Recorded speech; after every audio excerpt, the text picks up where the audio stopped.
So all of our tents are sealed at the seams with seam tape while it's being manufactured. And it looks like this. So over time, there's a possibility if that seam tape happens to wear off, you'll want to reseal the seams. And a great way to do that is to use the seam sealant from Gear Aid.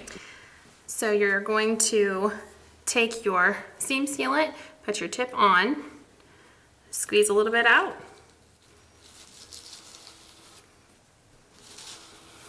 and apply it to the seams.